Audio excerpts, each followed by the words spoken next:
Right there, welcome back to the channel. Oh my days. Do you know what?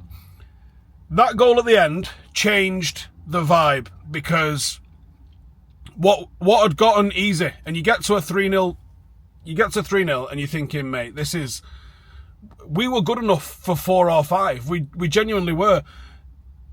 And then I'm going to talk about the ref, because honestly, we need to talk about the ref. And you can talk about the ref more when you've had a comprehensive victory and it doesn't come across as sour grapes. When you talk about the ref and it's a draw or a loss, you sound bitter, even if you're correct.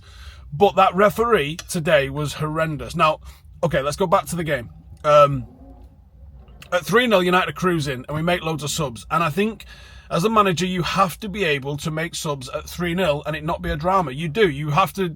There's other players that we need to look at. We needed to see Joshua Zirkzee. We need to see Mbuemo, who I didn't actually think looked all that today. He looked a step off the pace.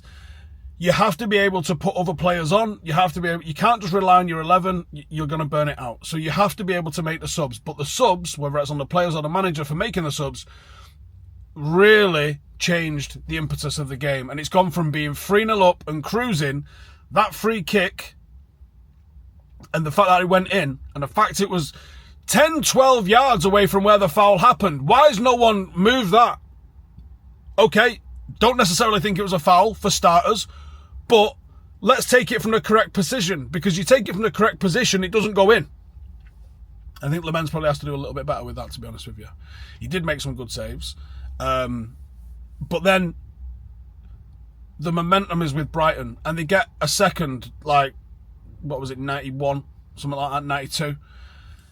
And the mood has shifted. It's gone from being party time.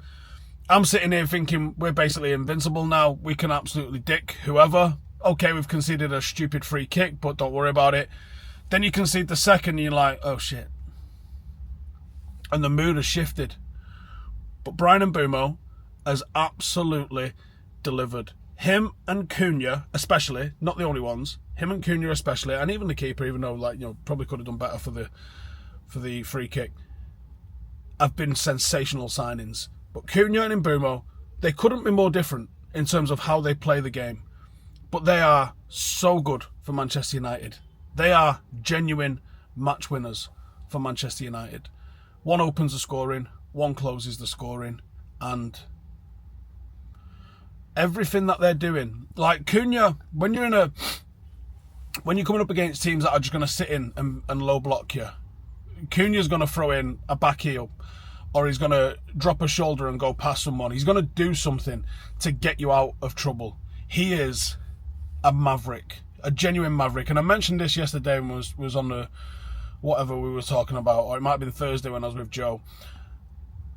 He is a player that you would pay money to watch, and there's not a lot of them in world football at the moment, but Cunha is one of them.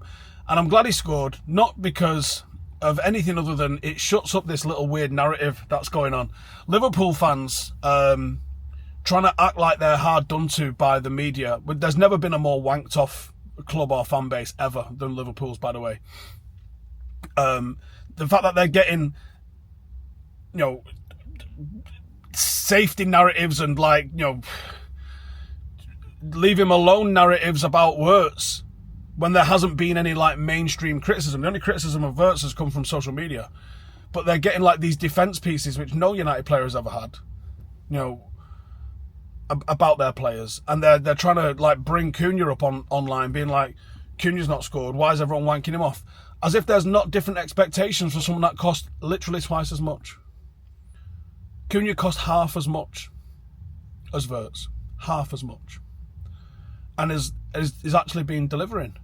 And, like, you know, yeah, okay, he didn't have a goal or an assist to his name, and now he's got, doesn't he have both? Did he get both today? I know he got a goal. I don't know if he actually managed to get an assist today. He might have done.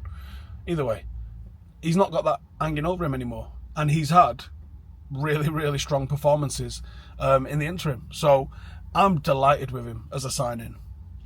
I think Cunha's been sensational.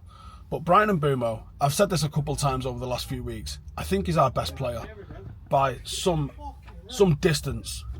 He is legitimately unbelievable. And I don't know if it's the fact that both of them have come from the Premier League, and because they've settled in no time whatsoever. No one's talking about them needing to bed in. No one's talking about them doing anything. They're just delivering. They're just doing exactly what you would expect them to do. They both press and hunt after the ball. They both look after it well. They both do the unexpected. They both make things happen. And Bryan Mbeumo has got match winner written all over him. He's legitimately magic. Legitimately magic. He is, he's scoring in the big games. He's scoring against the likes of Brighton. He's opening the scoring. He's closing the scoring. He's doing it all. And there was a moment, is it Casemiro's goal? Started from Cunha. That's probably why I think it was his assist. It starts from Cunha. Bruno's played the ball up to him. I think it was Bruno. And he's played it inside off one. And that's the unpredictable thing that he brings. And Mbuemo plays off one sometimes, not all the time. And him and Ahmad are really building like a real nice partnership down that right-hand side together. They're starting to know each other's runs, and they're starting to be able to trust, if I put this ball into a certain area with a certain bit of lift on it, he's going to get on the end of it and they're going to make something happen. Okay, we're going to talk about the ref, because the ref, how it wasn't a foul for Ahmad, and people going, oh, he got a little bit of a touch on the ball, doesn't mean you get to wipe him out, mate. Like, people's understanding of what is a foul and what isn't a foul doesn't fucking matter. If you lift someone off their fucking feet, it doesn't matter if you touch the ball after the fact. It's a foul. And then there's about 3 or 4 fouls happen. I think 3 of them were on Mbuemo. One of them was a penalty from when we've pressed and they've played it across the edge of the box, and Mbuemo's jumped onto it and then been carted. Mbuemo's gone down like 3 times. And if you're saying that they're not fouls, you need to go book him. Because what you're saying is he's diving. Because he's been absolutely wiped out. So go book him. I thought they were going to review Ahmad's and go to VAR for it. They didn't. All of those fouls there, I was literally sitting in the stand thinking, I think I'm going to empty my account and go lump on Brighton to win here, because this feels like corruption. This feels like a game that whoever they is, have said Manchester United aren't winning this game. This feels like a scandal. It feels like corruption.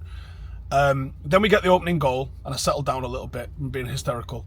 And but even then, you're thinking, legitimately one of the worst fucking performances I've ever seen from a referee. You're looking at what Anthony Taylor was doing, and it was borderline. It was, if not direct, fucking cheating. It was horrific. I've genuinely never seen a more blatant, corrupt referee performance as I've just seen there.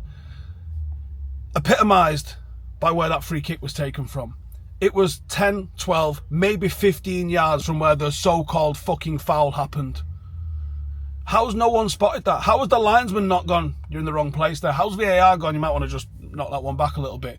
How's no United player gone and fucking moved that ball? I think we're all so preoccupied about whether or not it could have been a red because there's potential last man, even if it was even a foul, that no one's thought about where that ball's going to be placed from.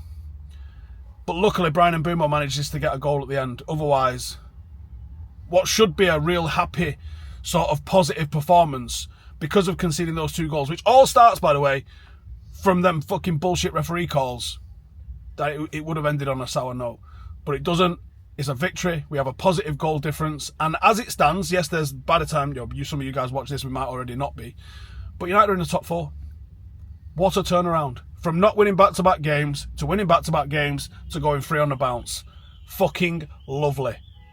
Sean Dyche's Nottingham Forest await next week. Won't be easy, but it's certainly winnable for us. I'm fucking taking it. Have a good day. See you in the morning.